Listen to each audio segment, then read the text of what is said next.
Hello, I'm Robert Robinson. And I'm Tiana Spearman.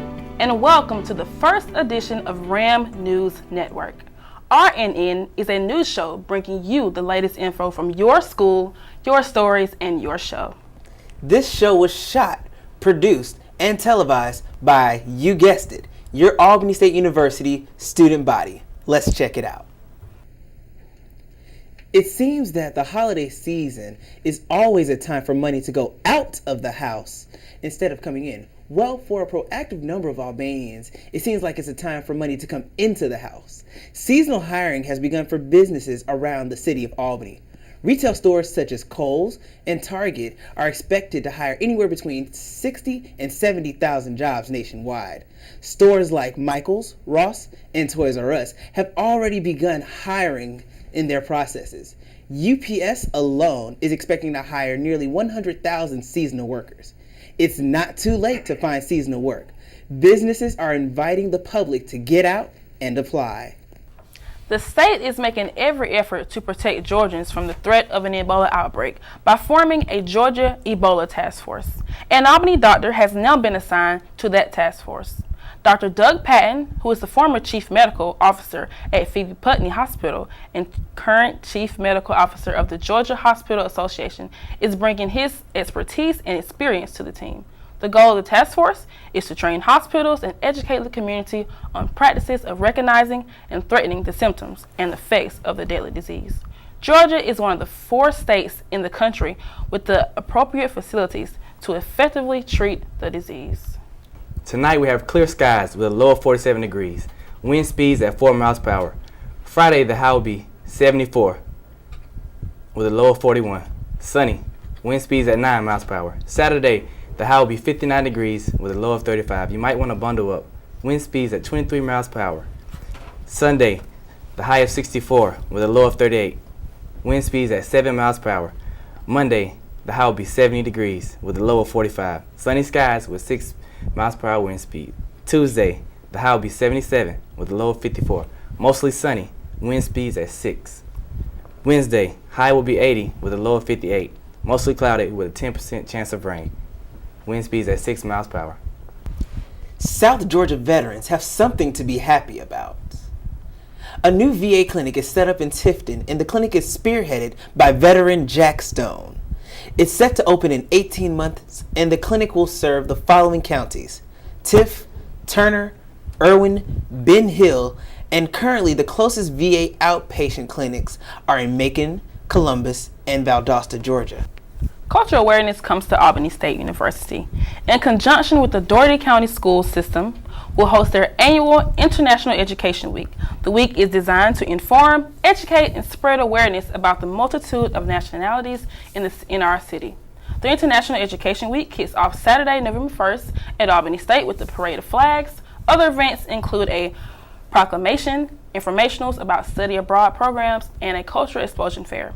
The week is set to conclude on November 5th, and the community is invited to come out.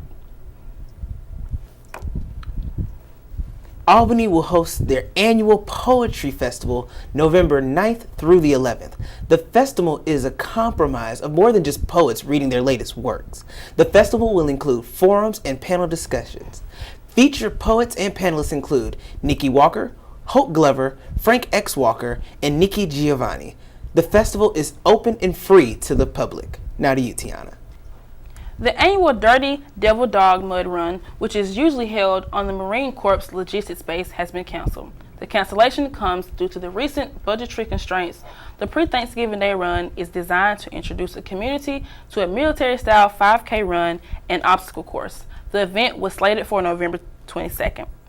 Now we will have the homecoming recap from DeMarcus Green. Thank you, Tiana. Albany State University celebrated homecoming.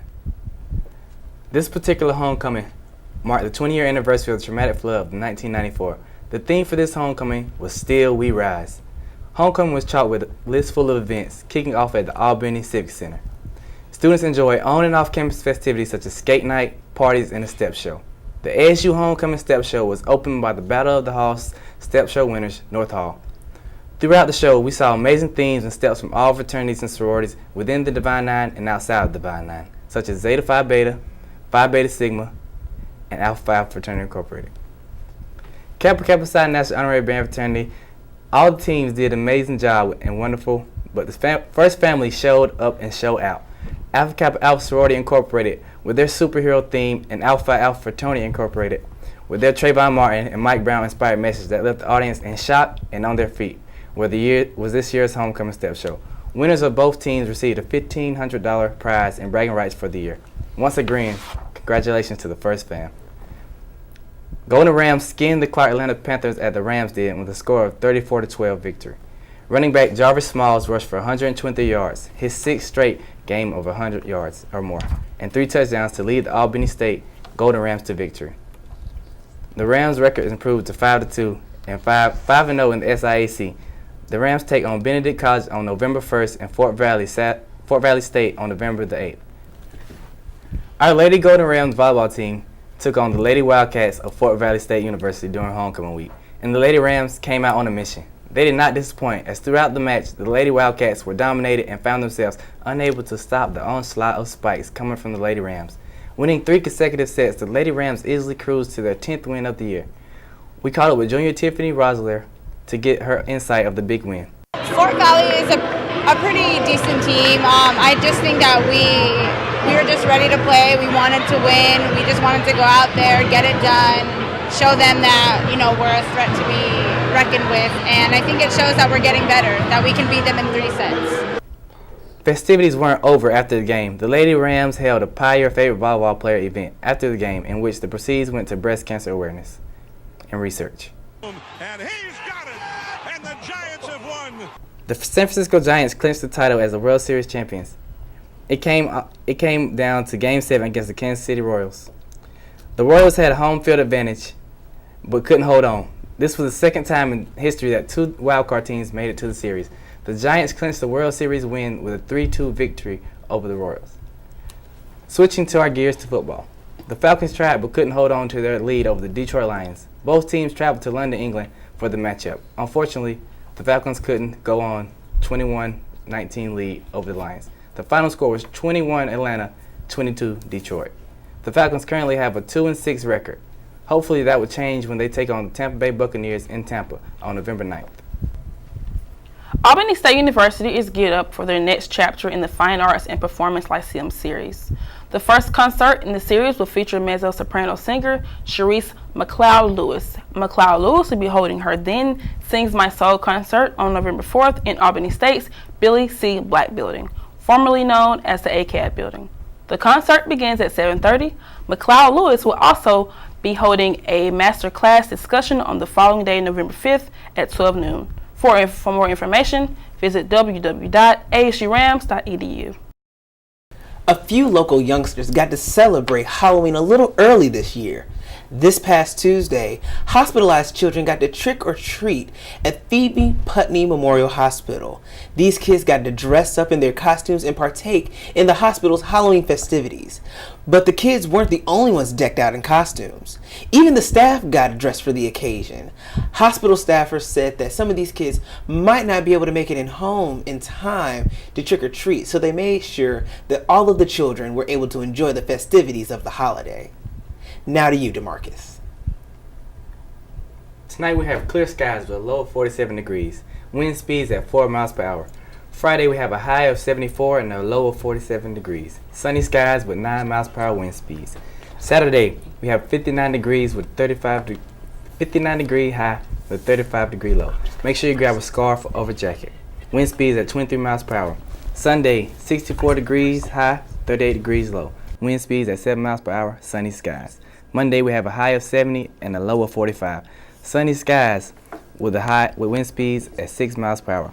Tuesday we have a high of 77 and a low of 54. Mostly sunny with wind speeds at 6 miles per hour. Wednesday we have a high of 80 with a low of 58 degrees. 10% rain with wind speeds at 6 miles per hour. And we would like to thank you for joining us on our first edition of RNN. If you have any stories, news, or anything you would like to contribute to our show, feel free to let us know. If you have any news tips, please send them to asu.tv1903@gmail.com. Thank you, and we'll see you next time. stay rambunctious.